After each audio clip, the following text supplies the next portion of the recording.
नमस्कार साथियों, आप देख रहे हैं द खटक और मेरा नाम है आदित्य।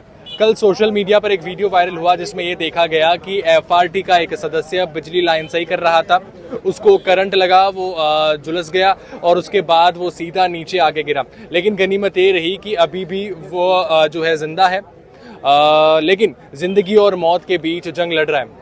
खबर ये भी सामने आ रही है कि हर महीने ऐसे हादसे होते हैं, लेकिन बिजली विभाग जो है इसकी सुध नहीं लेता। एफआरटी कर्मचारी जो है वो मेरे साथ है, इनका एक पूरा संगठन है और इनका ये भी आरोप है कि कई बार ऐसे हादसे हमारे साथियों के साथ होते हैं जो जिंदगी और मौत के बीच जंग लड़ रहे होते हैं, लेकिन बिजली विभाग की तरफ से कोई भी संतुष्ट जवाब नहीं आ पाता। सर, मैं आपसे जानना चाहूंगा, ये जो कल हादसा हुआ ये पहला हादसा था या ऐसे कई हादसे जो है लगातार सामने आते हैं? अक्सर देखा जाता है कि हादसे दिन ब दिन हमारे यहाँ होते ही रहते हैं। प्रशासन और विद्युत विभाग की तरफ से इन कर्मचारियों के लिए कुछ भी नहीं है। हालांकि सुरक्षा उपकरण वगैरह दिए जाते हैं, पर इनकी क्वालिटी इतनी निम्न स्तर की होती है जिससे हादसा होना संभाविक है। और हमारे ये जो गणेश भाई के साथ में हुआ, ये गलत लाइन पे चढ़ाना और जहाँ तक कि सप्लाई डिस्टर्ब होने के बाद में इनके साथ में बताया जा रहा है कि सरकारी कर्मचारी भी थे, पर वहाँ कर्मचारी होते हुए भी ये हादसा कैसे हुआ, सवाल तो यहाँ उठता है। क्योंकि इतना एक हादसा होना और ये जीएसएस से सप्लाई चालू करना, इसकी पीछे की जिम्मेदारी बहुत बनती है। अगर लॉजिक देखें तो जेईएन आईएन की अनुपस्थिति में ये काम हो ही नहीं सकता, परंतु ये काम हुआ है, तो इसकी जांच जमीनी स्तर से जांच करवाई जाए। हाल ही में हमारे शहर में 2-3 हादसे हुए हैं जिसकी कोई सूद नहीं ली जा रही है। हमारी स्थिति बड़ी दयनीय है। आखिर ऐसा चलता रहा तो हमारा भविष्य अंधकारमय है, कुछ भी नहीं कर पाएंगे। एक एफआरटी कर्मचारी जो है कितने केवी की लाइन सही कर सकता है और गणेश जो है कितने केवी की लाइन सही कर रहा था? 11 केवी का हाल ही में टेंडर में 11 केवी का है, पर उसके साथ में जेईएन की उपस्थिति अनिवार्य है, हमारे टेंडर में लिखा हुआ है। अगर उसको चढ़ाया है तो उसके दोषियों के खिलाफ कार्रवाई की जाए और ये कार्रवाई सख्त और सख्त की जाए।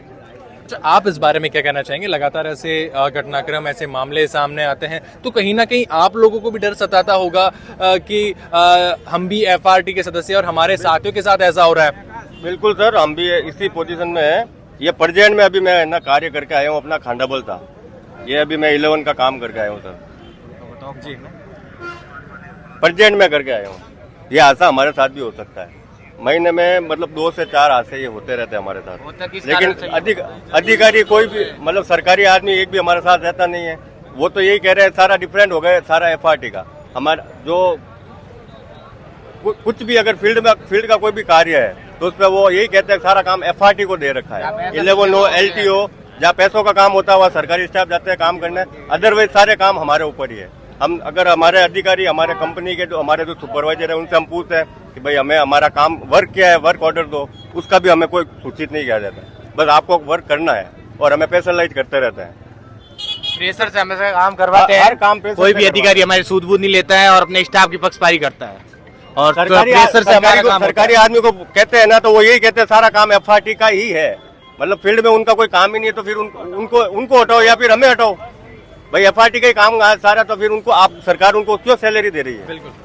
तो देखिए, एफआरटी के काफी सदस्य जो अलग अलग एरियाज में काम करते हैं वो हमारे साथ थे, उनसे हमने बात की तो उनका कहना है कि लगातार ये डर सताता रहता है और ये पहला मामला नहीं है जहां पर ऐसा हादसा हुआ। महीने में कई ऐसे और सालों में कई सैकड़ों मामले जो हैं लगातार सामने आते हैं जहां एक युवक एफआरटी का सदस्य जो होता है वो झुलस जाता है, जिंदगी और मौत के बीच जंग लड़ता है और सरकारी अधिकारी या बिजली। 6,000 हमारी हेल्पर की सैलरी 7,500 आती है, लाइनमैन की सैलरी 12,000 रुपए आती है। इस मात्र सैलरी 12 घंटे ड्यूटी करने के बाद सरकार हमारे ऊपर ध्यान नहीं देती।